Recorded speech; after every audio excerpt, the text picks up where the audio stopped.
sigamos siendo solidarios los unos con los otros, para que sigamos orando a favor de nuestros hermanos y para que sigamos dando gloria y honra a Dios con alegría. Amén. Ahora vamos a preparar nuestro corazón para recibir la palabra de Dios. Vamos a extender nuestras manos y vamos a orar a favor de nuestros hermanos.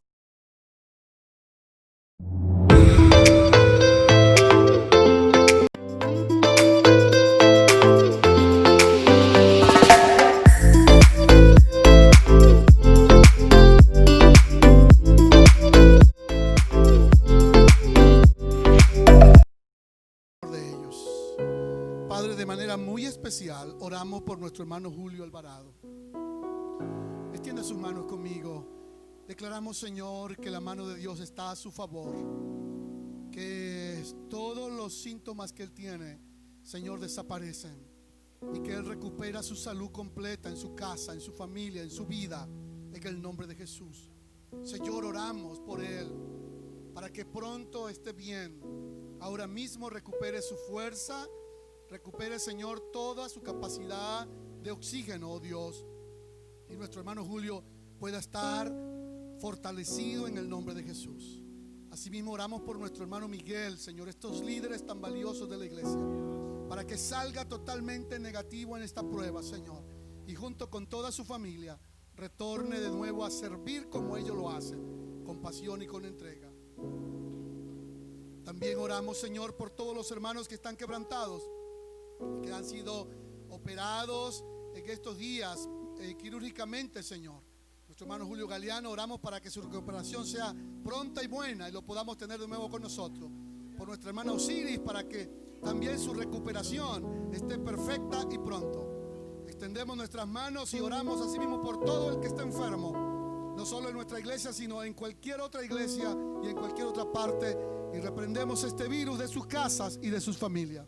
Extendemos nuestras manos también a nuestros hermanos en Centroamérica, Nicaragua, Honduras, El Salvador, Guatemala y parte de Panamá, Señor, que han vivido los embates del huracán ETA.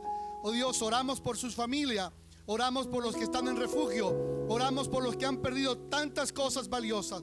Oramos para que tú, oh Dios, los abrigue, los acompañe, los cuide y los proteja en el nombre poderoso de Jesús. Extienda su mano conmigo una vez más y diga: Señor, todo lo encomendamos a ti. Todo lo encomendamos a ti. Amén. Puede sentarse, mi hermano. A darle palmas al Señor. Bienvenidos todos. Es una alegría tenerles con nosotros. Nuestros hermanos que están con nosotros también, que nos visitan. Dios los bendiga. Vamos a ir a la carta al libro de Apocalipsis, capítulo 2, 3, 1, y vamos a continuar nuestros estudios que estábamos haciendo antes de que nos alcanzara esta pandemia. Pero ya gracias a Dios estamos bien. Apocalipsis capítulo 3, versículo 1. Es un gusto verles a todos.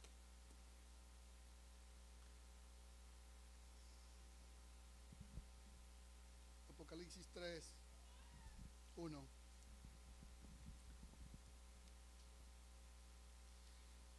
Hoy hablaremos acerca de la iglesia de Sardis y aprenderemos cómo renovar nuestro primer amor, cómo renovar la pasión por Dios. Puede que a veces en el camino la perdamos. Cómo recuperar tu fervor por Dios. Escribe al ángel de la iglesia, Apocalipsis 3:1. Escribe al ángel de la iglesia en Sardis, el que tiene los 7 espíritus de Dios y las 7 estrellas. Dice esto: yo conozco tus obras, que tienes nombre de que vives y estás muerto. Sé vigilante y afirma las otras cosas que están para morir, porque no he hallado tus obras perfectas delante de Dios. Acuérdate pues de lo que has recibido y oído, y guárdalo y arrepiéntate. Pues si no velas, vendré sobre ti como ladrón, y no sabrás a qué hora vendré sobre ti. Pero tienes unas pocas personas en Sardis que no han manchado sus vestiduras, y andarán conmigo en vestiduras blancas, porque son dignas. El que venciere será vestido de vestiduras blancas, y no borraré su nombre del libro de la vida, y confesaré su nombre delante de mi Padre delante de sus ángeles. El que tiene oído, oiga lo que el Espíritu dice a las iglesias. Amén. Amén. Cuando estudiamos estas cartas, vemos lo maravilloso que es el Señor con su pueblo. Déjeme explicarle algo antes de empezar a estudiar esta carta. En las anteriores les hablé que cuando dice escribe al ángel de la iglesia se refiere al pastor o al líder de la iglesia. Y cuando dice el texto el que tiene los 7 espíritus de Dios se refiere a los atributos del Espíritu de Dios o de Dios mismo, como lo explica Isaías capítulo 11 versículo 1 y 2. Dice espíritu de poder, de consejo, de sabiduría, espíritu de conocimiento de Dios, espíritu de temor de Dios. Entonces a eso se refiere. Ahora vamos a entrar directo para estudiar y aprender qué es lo que nos quiere enseñar el Señor hoy a nosotros como iglesia.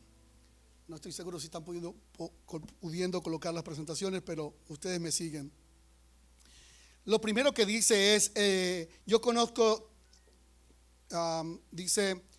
tus obras, que tiene nombre de que vives y estás muerto. Entonces quiero enfocarme en esa expresión. La iglesia de Sardis decía que estaba viva, pero realmente estaba muerta. Esto nos habla a nosotros hoy de la necesidad de renovar nuestro amor por Dios, nuestra pasión por Dios. Pero también habla el matrimonio de la necesidad de renovar el amor el uno con el otro y los hijos.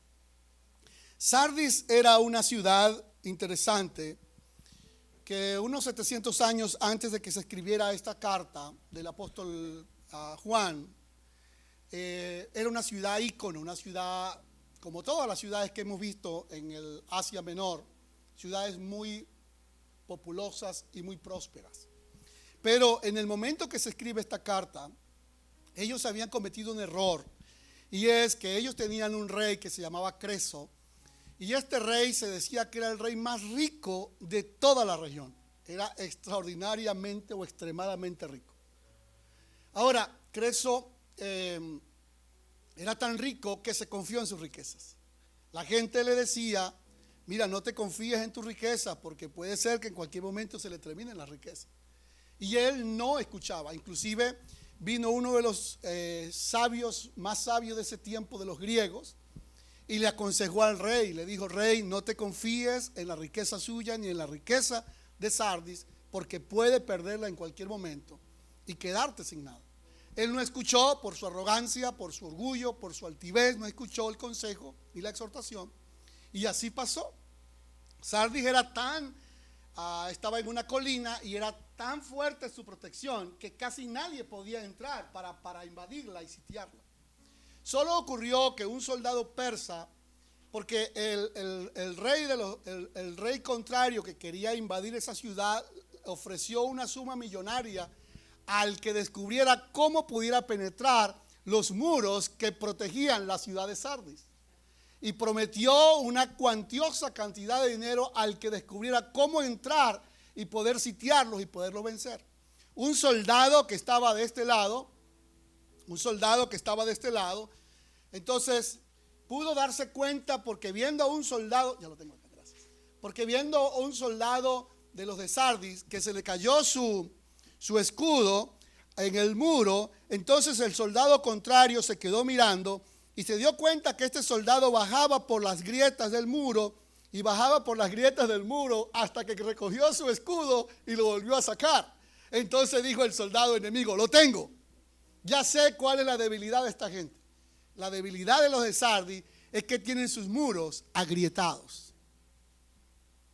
Ese mismo día por la noche preparó a soldados guerreros fuertes y dijo, vamos a entrar por el mismo lugar por donde el soldado dejó caer su callado y su protección.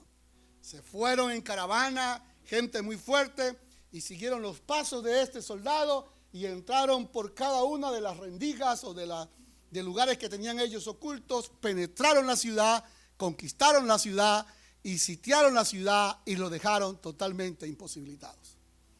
Cuando el rey opulento y el rey orgulloso y arrogante por su dinero reaccionó, ya estaba totalmente sitiado. Por eso es que esta carta dice, el que se cree que está vivo, pero realmente está muerto. Ahora, como ya ustedes escucharon el contexto histórico de esto, ahora vamos a entender mejor la carta. Por eso el autor dice así, Dice, usted tiene que hacer 5 cosas para que vuelvan a recuperar la vida. Si quieren volver a ser como eran antes, tienen que hacer 5 cosas. Y yo quiero llevar este mensaje también a la familia, a los jóvenes, a la iglesia y a todos. Si queremos ser personas que tengamos esa pasión, por ejemplo en el matrimonio cuando recién nos enamoramos, o en la familia cuando estamos unidos, o en la iglesia cuando estamos apasionados por Dios, hay que hacer 5 cosas. Vamos a mirarlas una a una. Número 1, lo primero que debes hacer es ser vigilante. Si usted quiere recuperar su pasión por Dios, lo primero que tienes que hacer es ser vigilante. Por eso dice el texto sagrado, yo conozco tus obras y lo que tienes que hacer primero, sé vigilante. Ahora, ¿qué significa ser vigilantes? Cuando el Señor le dice a ellos sean vigilantes, le está dando una palabra de exhortación, pero también de advertencia.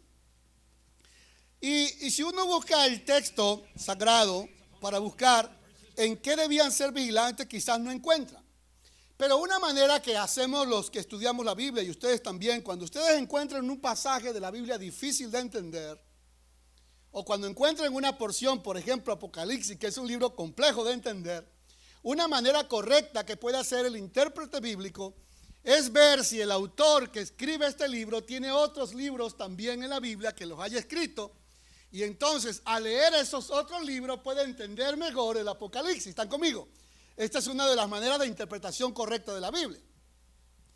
Como Apocalipsis es un libro complejo, nosotros revisamos para ver si el autor, el apóstol Juan, tiene otros libros, y en efecto sí. Tiene 3 cartas. Carta número 1, número 2 y número 3. Así que lo que vamos a hacer en esta mañana para interpretar mejor este texto, vamos a tener que estudiar un poquito las cartas del apóstol Juan. Y por eso nosotros vamos a conseguir durante la predicación que vamos a usar Juan. Ahora, déjame explicarles algo. Cuando habla de ser vigilantes, por lo menos hay 3 cosas en las que debemos ser vigilantes. Hay muchas, pero yo tomé 3. Número 1, debemos ser vigilantes y estar alerta ante la tentación. Esto lo dijo Jesús en Mateo 26:41. Mateo 26:41. De nada te sirve a ti o me sirve a mí cuidarme toda la vida, y justo cuando ya creo que estoy llegando al final, ese día caigo en pecado, o ese día quebranto la ley o quebranto el mandamiento. ¿Cierto? Dice un dicho popular en el país suyo y el mío, de nada nos sirve nadar tanto y morirnos ahogados en la orilla. Entonces de nada te sirve a ti, joven o querido hermano, que te cuides tanto en ser fiel, y justo cuando ya estás a punto de lograrlo, ese día caigas rendido ante el pecado o la tentación. No te sirve de nada. Jesús dijo, velen y oren para que no entren en tentación. La carne es débil, el espíritu está dispuesto. Número 2, usted debe ser vigilante para cuidar el fruto de su trabajo. Esto me impactó. Y esto lo explica el apóstol Pablo en Hechos 20, 28, 29, 30 y 31. El apóstol Pablo le dice a los hermanos en Éfeso, yo sé que después de mi partida entrarán al rebaño lobos rapaces que no perdonarán al rebaño. Vendrán hombres amadores de sí mismos después que yo me vaya, y vendrán a la iglesia y tratarán de destruir todo lo que yo hice. Por lo tanto, velad y acordaos que por 3 años, de noche y de día, yo no he cesado de amonestarlos. Vean ustedes, esto es importante que lo aprendamos como iglesia, los hermanos que están en casa, que usted y yo debemos ser vigilantes para cuidar el trabajo que hemos hecho. Y yo le hablo a los líderes de la iglesia, a los que están en casa, no te rindas.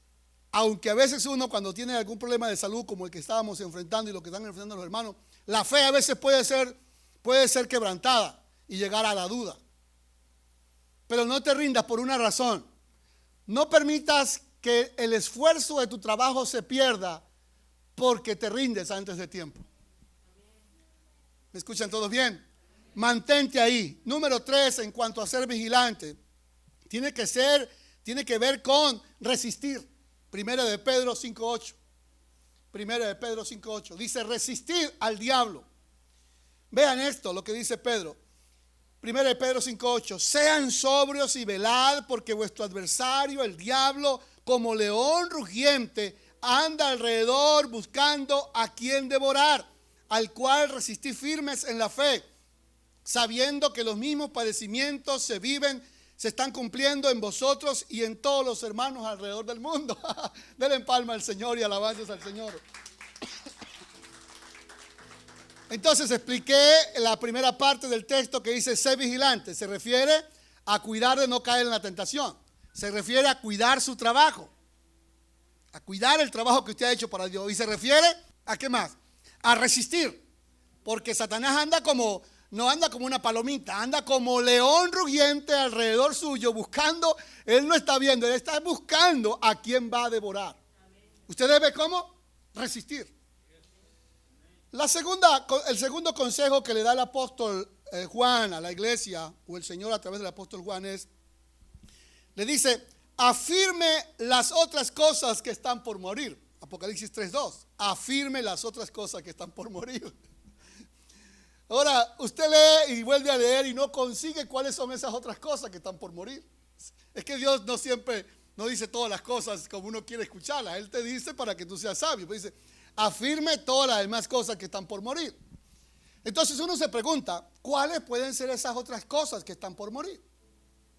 Otra manera que cuando usted está estudiando la Biblia, una forma correcta de interpretarla es preguntarnos qué dice el contexto, qué dice el resto de texto que está ahí. Entonces, si usted lee corrido, usted consigue que en el versículo 5 el apóstol dice, en el 4 dice, pero hay unas pocas personas en Sardis que no han manchado sus vestiduras. Ellas van a andar conmigo en vestiduras blancas porque son dignos. Es muy probable que se refiera a ese grupo de hermanos que han sido fieles al Señor y que no han manchado sus vestiduras. ¿Están conmigo en esto?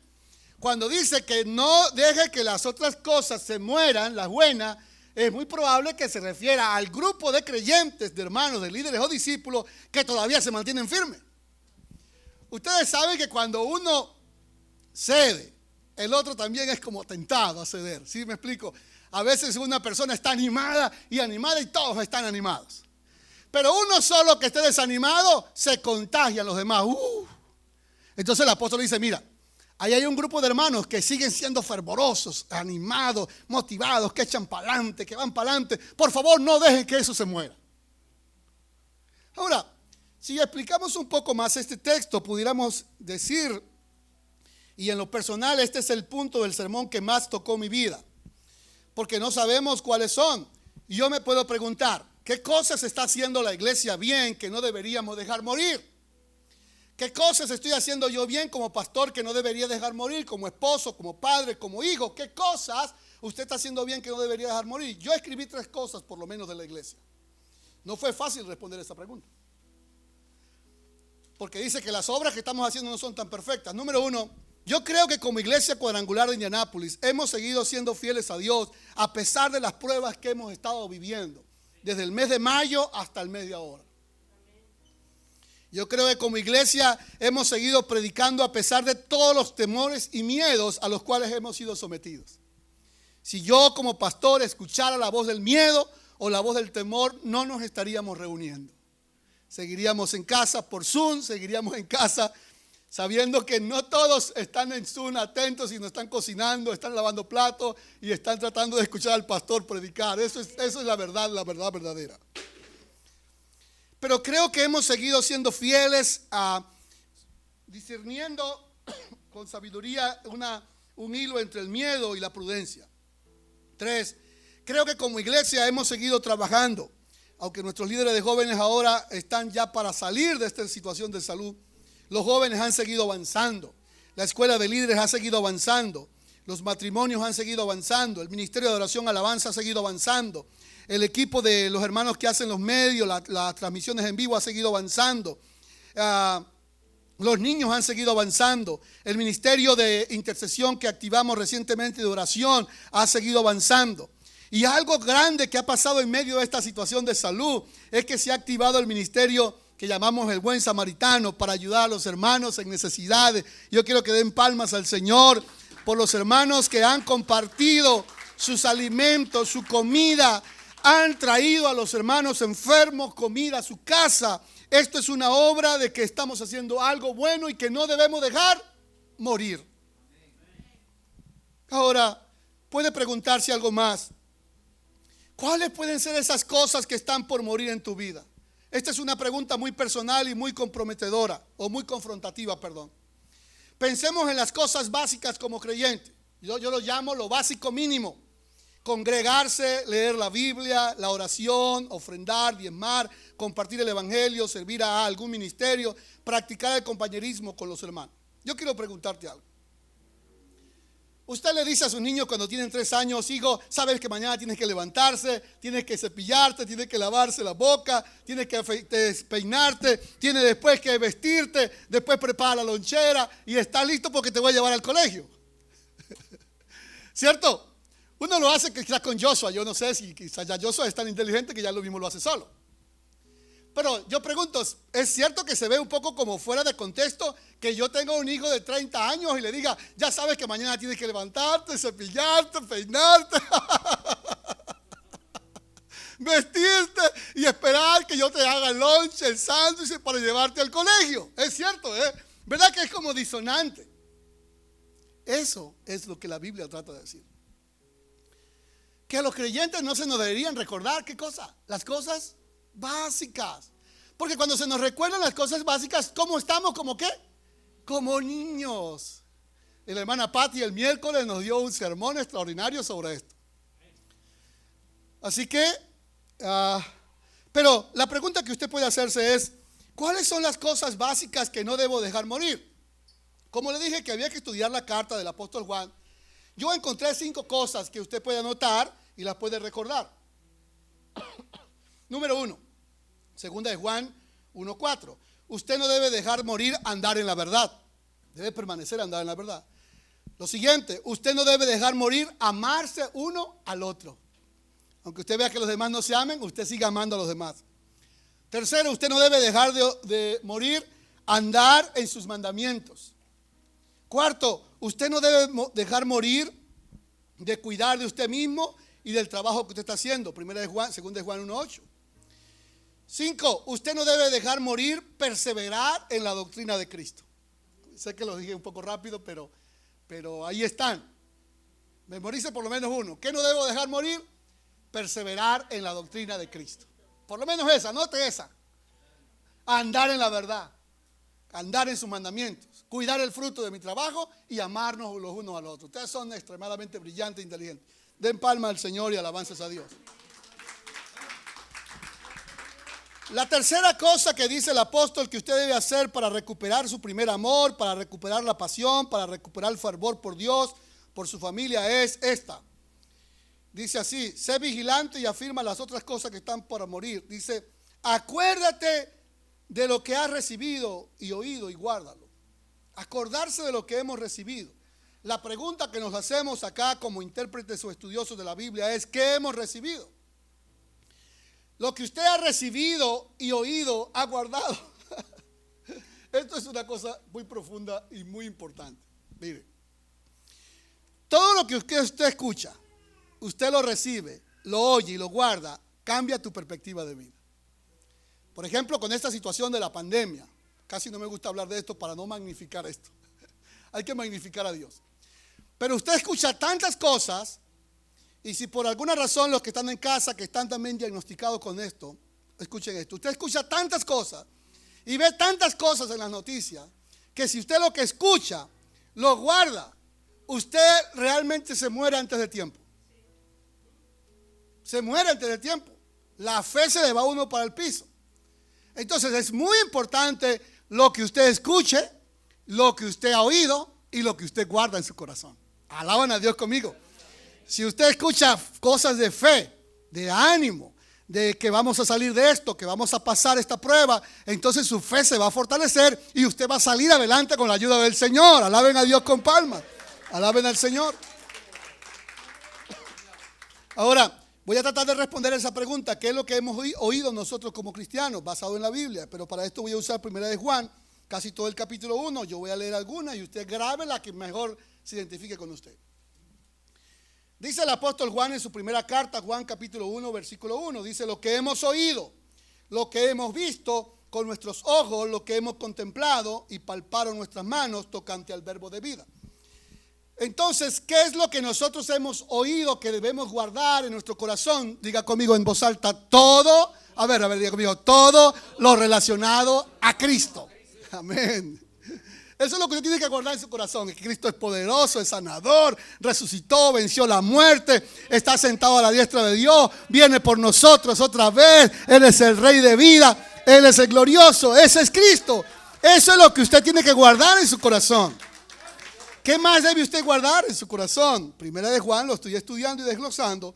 Lo segundo es a Dios. Dice, este es el mensaje que hemos oído de Él y hemos anunciado. Dios es luz y no hay ninguna tiniebla en Él. Es lo segundo que usted debe guardar en su corazón. Es, ¿quién es Dios para usted? Dios es mi Padre. Él es inmutable, es veraz, es eterno, es omnisciente, es presente, es omnipotente, es amor. Él es todo para mí. Él es el Shaddai, Él es el Jehová Jireh, Él es Jehová Roni, Él es Jehová Sidekenu, Él es Jehová, todo para mí. La tercera cosa, por lo menos tengo muchas, pero voy a mencionar tres que usted debe oír y guardar en su corazón. Esta es muy poderosa. La tercera que usted debe escuchar y guardar. La sangre de Cristo me limpia de todo pecado. Yo estoy explicando el contexto de Apocalipsis 3 usando las cartas del apóstol Juan. La sangre, vamos a decirlo juntos, la sangre de Jesucristo me limpia de todo pecado. Oh, everybody, otra vez digamos juntos. La sangre de Jesucristo me limpia de todo pecado. Amén, amén. Tres cosas he mencionado que usted debe guardar. ¿Cuál es la primera? Todo lo que hable de Cristo. Todo lo que hable de Dios. Y la tercera, que la sangre de Cristo te limpia de todo pecado. Las otras cosas las escribimos para que usted las pueda revisar después en casa. La número 4. Oh, yo mismo estoy pasando las láminas y me quedé pero atrasado. La número 4. La cuarta cosa que Dios le dice a esta iglesia es arrepiéntate. Ya repasamos. Vamos a ver aquí para que ustedes la vean. La primera es sean vigilantes. La segunda, afirmen las cosas que están por morir. La tercera es acuérdense de lo que hemos recibido. Y la cuarta es arrepintámonos. Vean lo que dice el versículo 3, Apocalipsis 3:3. Acuérdate de lo que has recibido y oído, guárdalo y arrepiéntate. Ahora, cuando usted escucha la palabra arrepentimiento, normalmente uno siempre la entiende como arrepentirse de un pecado moral, ya sea adulterio, fornicación, homicidio, cualquier tipo de pecado. Normalmente arrepentimiento uno lo entiende así: tengo que arrepentirme porque fui infiel, porque cometí esto, aquello y lo otro. Eso está bien, y eso es, arrepentimiento significa sentir dolor de haber ofendido a Dios, sentir dolor de haber quebrantado el mandamiento. Arrepentimiento significa cambiar de dirección y volver al camino correcto. Pero en el contexto de Apocalipsis, arrepentimiento es interesante que lo entendamos. Y voy a darle un resumen. En Apocalipsis, arrepentimiento para la iglesia de Éfeso significa regresar a las primeras obras que ha dejado de hacer. El Señor le dice a Éfeso, vuelve a hacer las primeras obras. Eso es arrepentimiento en Éfeso. A Esmirna no se le pide arrepentimiento porque es una iglesia que ha sufrido y han sido fieles a Dios. A Pérgamo sí se le pide arrepentimiento porque cometen el pecado de la tolerancia, toleraban la falsa doctrina a los Balaán y a los Nicolaitas. A Esmirna no se le pide arrepentimiento a los creyentes, sino se le pide que retengan lo que tienen hasta que Cristo venga. Pero a Sardis, que es la que estamos estudiando hoy, sí se le pide arrepentimiento por dos razones. ¿Cuál es el pecado de Sardis y cuál es el pecado de nosotros hoy del cual pudiéramos arrepentirnos? Es este. Escúchenlo por favor. La autoconfianza, la complacencia y el descuido. La autoconfianza, la complacencia y el descuido.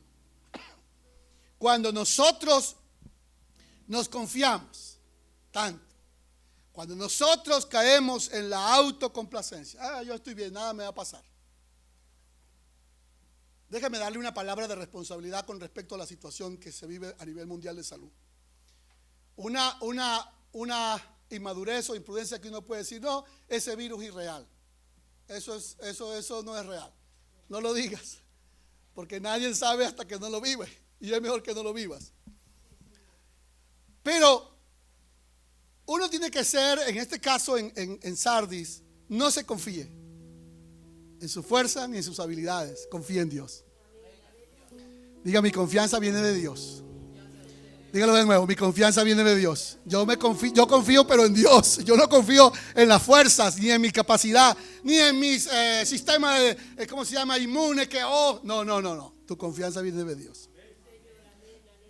Entonces, ¿cuál es el pecado del que tiene que arrepentirse Esmirna? El pecado es autoconfianza, complacencia y descuido personal. No te descuides personalmente.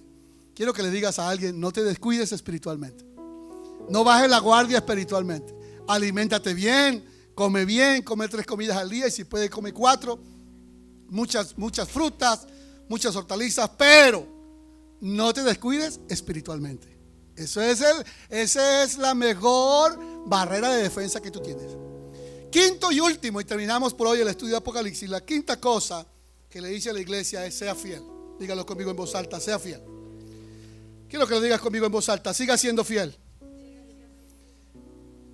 Los demás no son fieles. ¿Qué le dice usted al que está a su lado? Siga siendo fiel. Pastor, pero los demás, mire, usted no mire a ellos, los demás. ¿Qué le dice usted a la persona que está a su lado? Siga siendo fiel. A ver, todos conmigo, dígale a alguien: siga siendo fiel. Que todos sean infieles. ¿Usted qué debe hacer? Siga siendo fiel. Esto es lo que dice el texto. Dice así, mira lo que dice: pero tienes unas pocas personas en Sardis que no han manchado sus vestiduras. ¿Qué pasa con ellos? La quinta dice: ellos no han manchado sus vestiduras, por lo tanto andarán conmigo porque son dignas. Ahora, ¿cómo puede uno explicar la palabra fiel en este contexto? La palabra fiel en este contexto tiene que ver con permanecer en lo que has creído en el Señor. Y un ejemplo de esto es un hombre que se llamaba Antipas en la iglesia de Pérgamo, que fue un testigo fiel y murió por la causa de Cristo. Por lo tanto, yo usé también la primera carta de Juan para explicar fidelidad en 4 maneras. Fidelidad, en primer lugar, tiene que ver con permanecer y ser como Cristo, andar como Cristo anduvo. Primera de Juan 2:6 dice: el que dice que permanece en él debe andar como Cristo anduvo. Amén. Entonces, la primera manera de ser fiel, ¿cuál es? Digámoslo juntos: andar como Cristo anduvo. La segunda manera de ser fiel, dice 1 de Juan 2:17: el que hace la voluntad del Padre permanece para siempre. ¿Cómo es la segunda manera de ser fiel? Haciendo la voluntad del Padre. Ustedes son muy inteligentes, hermano. A ver, vamos a ver cómo se permanece siendo fiel. Número 1, digamos, haciendo lo que Cristo hizo. Número 2, andando en la voluntad del Padre. Número 3, permanecemos o somos fieles cuando permanecemos en Él y esperamos a Cristo con expectativa y no con miedo. Dice 1 de Juan 2:28: permanezca en Él para que cuando venga Cristo tengamos confianza en su venida y no nos alejemos avergonzados. Entonces, repito, usted permanece fiel cuando hace lo que Cristo hizo. Usted permanece fiel cuando permanece en la voluntad del Padre. Usted permanece fiel cuando espera la venida de Cristo con anhelo y con regocijo y no con miedo. Y último, usted es fiel, permanece fiel. 1 de Juan 3:6 dice: todo aquel que permanece en Él no peca. Me motivan sus amenes. 4 maneras de ser fieles. Número 1, hacer lo que Cristo hizo. Número 2, hacer la voluntad del Padre. Número 3, esperar la venida de Cristo sin miedo. Y número 4, diga así como quien se pone bravo: no peco más. Me gusta como ustedes dicen con tantas ganas. Diga: no peco más. El pecado sale muy caro. Hermanos queridos, ¿hay algún galardón a los fieles? ¿Vale la pena ser fiel? Ayúdenme aquí. ¿Vale la pena ser fiel? Vale la pena ser fiel. Quiero cerrar esta prédica hablándole a los que están en casa enfermos, hablándole a los que están aquí, que están viviendo una vida de fe. Escucha esto. Yo quiero terminar esta prédica diciéndole: sea fiel. Sea fiel a su esposa, a su esposo, a Dios, a su iglesia, a sus pastores, a su líder, a su palabra. Quiero terminar contándoles esta historia de la fidelidad. Cuando estaba escribiendo esto me acordé de mis hermanos que están en casa, de Julio y de Miguel, de todos los hermanos que están en casa, de los que nos ven en las redes sociales. Escuchen esto por favor con atención en esta última parte. Una tribu de nativos estadounidenses de este hermoso país tenían una manera única de entrenar a sus jóvenes hijos guerreros. En la noche que el hijo de la familia cumplía 13 años, los padres lo tomaban y lo llevaban a una selva, pero selva bien lejos de su casa, donde había muchos arbustos. La selva es selva. Y lo llevaban vendados los ojos. Se llevaban al chico de 13 años, le vendaban los ojos y lo llevaban a la selva. Lo colocaban en medio de la selva, familiares, y lo dejaban empezando la noche hasta el día siguiente. Era la manera como entrenaban a los chicos de 13 años para que fuesen guerreros, hijos valientes. Cuando el muchacho se quitaba la venda,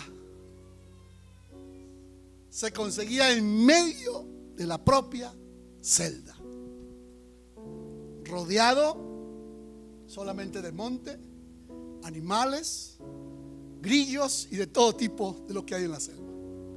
El miedo comenzaba a invadirlo, el miedo comenzaba a tocar su mente, y todo lo que escuchaba pensaban que eran animales devoradores que venían a acabarlo a él. Si una rama se movía, pensaba que era una serpiente. Si escuchaba un grillo sonar, pensaba que era un león. O si escuchaba el viento, pensaba que era el lobo que estaba cerca de él para comérselo. Cada hora que pasaba de la noche era un siglo para este pobre muchacho de 13 años. Por ahí, cuando eran las 3 o 4 o 5 de la mañana, comenzaban los rayos de la luz del sol a alumbrar la selva. Y él comenzaba a ver pequeñas luces y árboles y ver la luz que venía. Entonces, justo con ver eso, él pudo ver una sombra. Y cuando vio la sombra, era de una persona y era de un hombre. Y cuando se acercó más para ver la sombra de un hombre, se dio cuenta que era su padre. Estaba con una flecha y con un arco. Y cuando el chico vio que era su padre, se quedó impávido y dijo: Padre, ¿qué haces aquí? Y él le respondió y le dijo: he estado toda la noche cuidándote desde que te dejaron aquí en esta selva. Póngase de pie, por favor. Dios es tan fiel con nosotros que Él no se va. Él tiene su arco y su flecha para cuidarte. Y Él es tan fiel que aunque usted no pueda verlo y ver su presencia es tan real como la propia vida. Quizás a los que están en casa todavía batallando con el problema de salud, puede ser que la duda llegue a su mente, puede ser que el temor venga a su mente, puede ser que el miedo venga a su mente. Pero hoy yo te digo: sé fiel al Señor. Sé fiel a Dios, que Él está como un padre allí, justo a tu lado, cuidando tus sueños, cuidándote. Sé fiel, no te rindas. Inclina tu rostro y ore conmigo al Señor.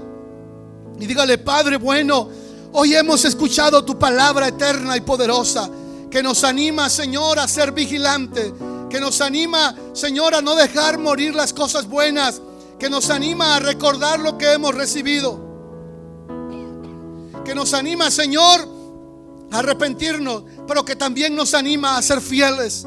Dígale a Dios: Señor, hoy he aprendido que tú eres fiel conmigo, que tú eres fiel con mi familia, que aunque esté en la selva, aunque esté en la prueba, aunque esté en la adversidad, aunque esté en la más cruenta tempestad, tú eres fiel conmigo. Dígale al Señor: tú eres fiel conmigo. Levanta tu voz y dígale: Dios, tú eres fiel con mi familia, tú eres fiel con mi iglesia, con mis pastores, tú eres fiel con mi familia. Tú no te apartarás de nosotros, no nos abandonarás, no nos dejarás. Tú estarás ahí vigilándonos, cuidándonos cuando creamos que la tempestad es dura y no termina, Señor. Tú nos cuidarás. Tu palabra dice que el que venciere andará conmigo, y le pondré ropas blancas. Y la ropa blanca significa victoria. La ropa blanca significa victoria. El Señor en esta mañana nos dice como iglesia que si permanecemos fiel hasta el final, Él nos pondrá la ropa. ¿Cuál ropa? La ropa de gente victoriosa. Diga en voz alta: Señor, dígalo conmigo: Señor, en tu nombre terminaremos la tarea. En tu nombre tendremos fuerza para ayudar al necesitado, ayudar al enfermo, ayudar al que está débil. Señor, en tu nombre lo haremos, Padre. Gracias, Padre, gracias por ayudarnos. Gracias por estar por nosotros, Señor. Dele alabanzas a Dios, dele palmas al Señor, dele gloria al Señor. Dele alabanzas a Dios, alabe al Señor.